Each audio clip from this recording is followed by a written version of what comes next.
We have a president that does not understand in his heart, in his bones, the nature of American entrepreneurialism, innovation, and work.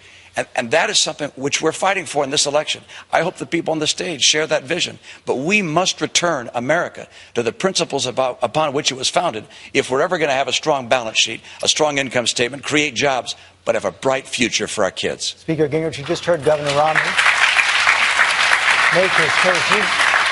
You've made the case on several occasions that he's not the man to carry that message for the Republican Party. Why not? Well, look, I think that's a good message, and I agree with him. A little bit harsh on President Obama, who I'm sure in his desperate efforts to create a radical European socialist model is sincere. But,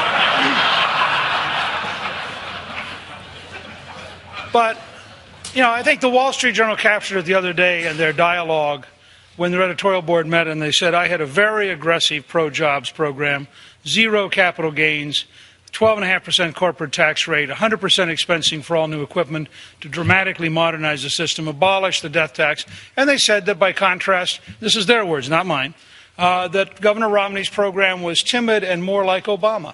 Now, I would think those are fighting words, and frankly, if he wants to fight with the Wall Street Journal on that, I wouldn't blame him. But I do think there's a difference between a bold Reagan conservative model and a more establishment model that is a little more cautious about taking the kind of changes we need. And Josh. Well, Senator Santorum, you just heard from both people on either side of you. Enough substance there for you? Well, look, I like the vision. As far as substance, I agree with Speaker Gingrich. I don't think Governor Romney's plan is particularly bold or is particularly focused on where the problems are in this country. And the governor used a term earlier that I shrink from, and it's one that I don't think we should be using as Republicans. Middle class. There are no classes in America. We are a country that don't allow for titles. We don't put people in classes. Maybe middle-income people. But the idea somehow or another we're going to buy into the class warfare arguments of Barack Obama is something that should not be part of the Republican lexicon. That's their job. Divide, separate, put one group against another. That's not the language that I'll use as president. I'll use the language of bringing people together. And I'll also be able to show you that, unlike some of the folks up here, that we have a consistent record of being the person to contrast ourselves on health care, for example.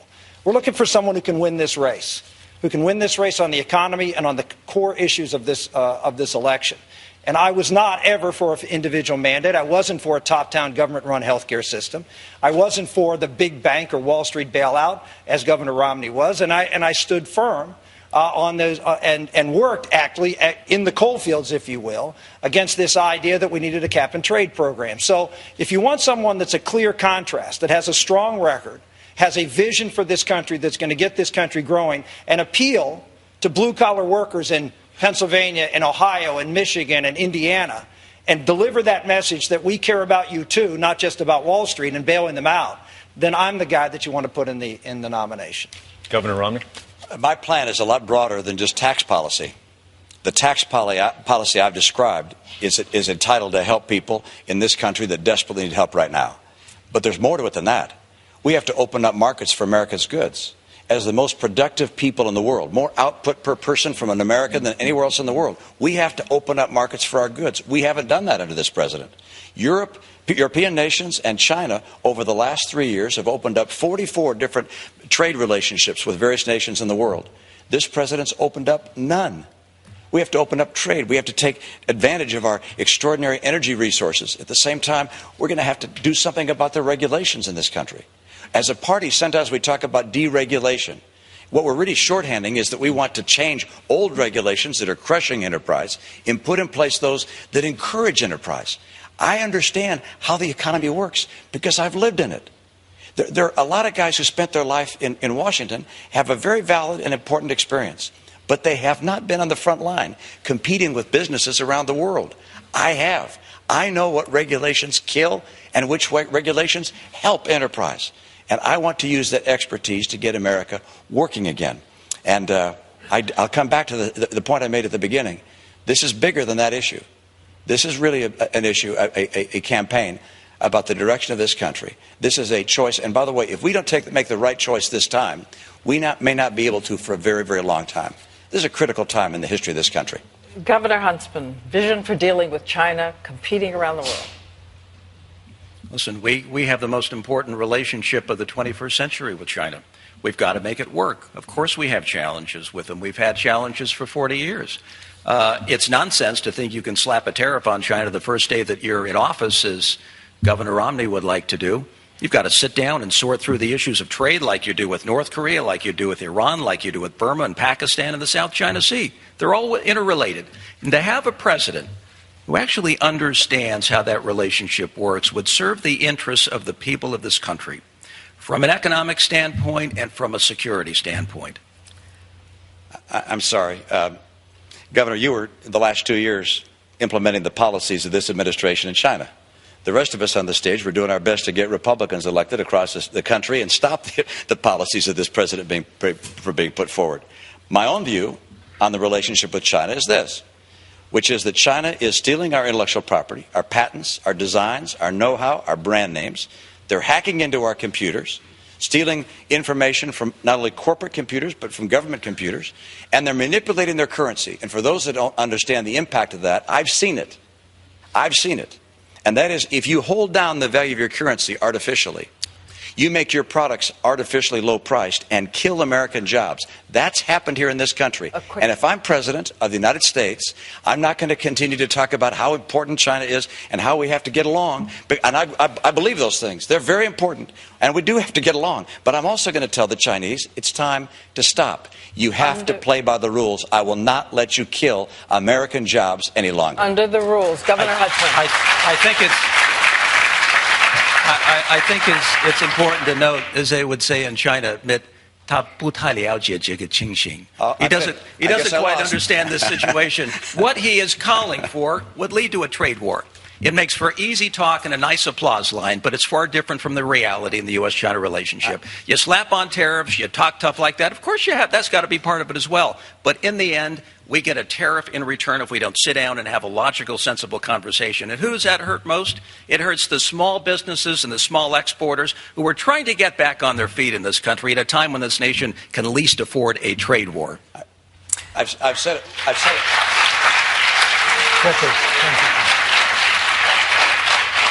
I've said it before, and I'll say it again. The last thing China wants is a trade war. We don't want one either. And we'll be right. But they sell us this much stuff.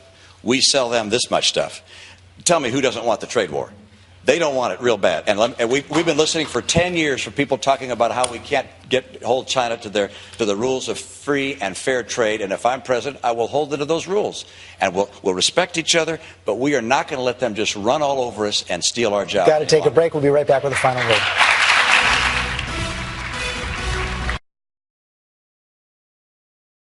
We are back and so grateful for this debate tonight, and we thought we might just end on something personal. It's Saturday night again as we meet. So if you weren't here running for president, Governor Perry, what would you be doing on a Saturday night? I'd probably be at the shooting range.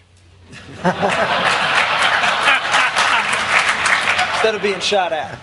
Yeah. Speaker Gingrich? I'd be watching the college championship basketball game. Football game. Football game. Okay.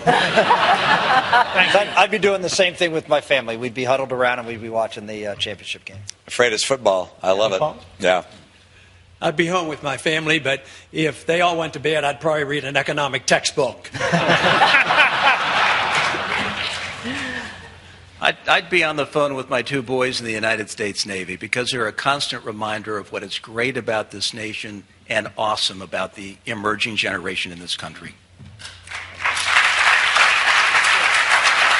And on that note, once again, we thank you all. Tuesday, the big primary in New Hampshire, and that is it for us here at St. Anselm College in Manchester. And we want to thank all of you in the audience and your families. Once again, your families are here, and we salute all of you who have spent your Saturday night here with us too, and we thank everybody here in New Hampshire for joining us. And stay with ABC News. We have full coverage coming up. Thanks to all the candidates again. Stick with us, everyone at home. We're going to have full analysis coming up in just a couple minutes. We'll be right back. Much more to come as ABC News live coverage of the New Hampshire Republican Party debate continues.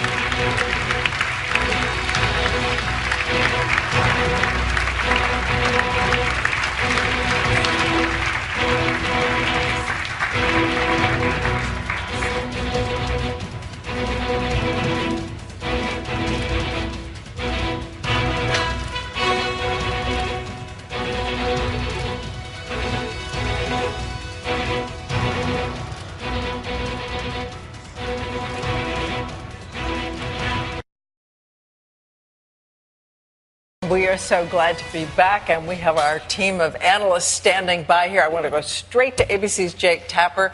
So, Jake, give me your headline on what happened tonight. Well, I think we were all waiting to see if any of the other candidates were going to be able to lay a glove on the frontrunner here and the frontrunner in South Carolina, according to recent polls, former Massachusetts Governor Mitt Romney.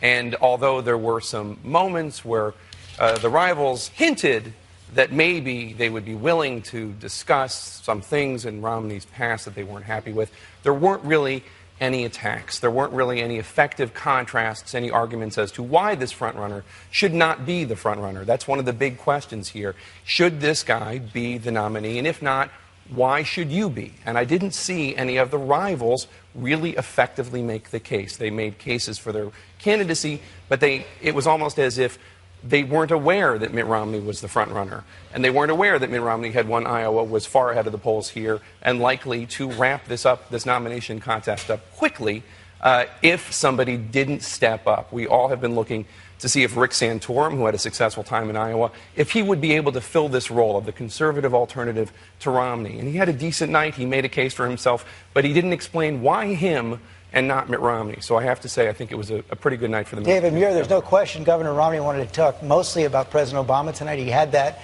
chance. They've got to be feeling pretty good. I got to tell you, the Romney camp already reacting, George, to this debate, saying Mitt Romney stayed big and he won big. This is what they're going to push in the next 24 hours. As Jake points out, won Iowa. He's already leading here substantially. And what's most encouraging to the campaign, George, as you know, is this 10-point lead in South Carolina, a state with social conservatives. But Mitt Romney continuing to push jobs in the economy, even in South Carolina, traveling there, as you know, very confident this week, confident enough about New Hampshire to go to South Carolina for 24 hours. And the people we talked to on the ground there, the voters, consistently said that while some of those other issues are important, that jobs and economy are issue number one. He stuck to that here tonight. I've got to say, one thing that struck out to me, the big picture, and Jake talked about this, there weren't any direct knockouts that we were expecting for someone who's not only a front runner, but ahead significantly heading into this New Hampshire primary. At one point, Diane asked John Huntsman to follow up to an answer that he gave about trust and Wall Street and being commander-in-chief. She said, "Are you speaking about anyone particular up on that stage?" And John Huntsman said, "Well, I'll let them speak for themselves." I think when you're trying to take the front runner down, you don't say, "Let them speak for themselves," and that speaks for the debate tonight. Matthew Dowd, were you surprised by that? I was very surprised by that. You know, when you look at these campaigns, you always look at what the trajectory is coming in. And we had an Iowa caucus where Mitt won barely by 8 votes, and he was on an upwards trajectory. All the national polls he's moving on, and you would think, and the Mitt Romney folks, if you talk to him coming in, they thought they were going to get ready for their first real battle in this. And to me, the moment in this campaign is actually the moment that didn't happen, which was you expected all these people to take on the front runner, figure out a way to stop that trajectory, and somebody, Rick Santorum, somebody to consolidate the non-Mitt Romney vote in this campaign. That didn't happen. So when you watch the first part of this, it wasn't until it was like a 15-round fight into the 14th round, somebody finally figured out, oh, my God, we're behind by points. Maybe we better hurry up and catch up. And when they finally started to do it.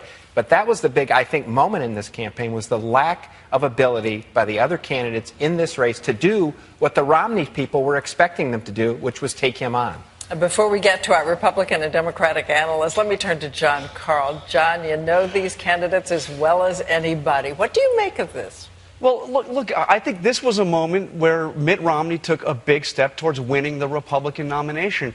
And it was astounding that they didn't want to do anything to take him on. I mean, Newt Gingrich started to, Diane. Newt Gingrich brought up Romney's experience at Bain Capital. And there is a brutal video out there that has been put out by supporters of Newt Gingrich, and he didn't distance himself from it. But what was amazing to me is he cited the New York Times. I mean, the New York Times, to the audience that's going to be voting in these primaries, I mean, that is not a source that would be trusted, okay? I mean, love the New York Times, but that's not who Republican voters in these primaries are going to be looking towards.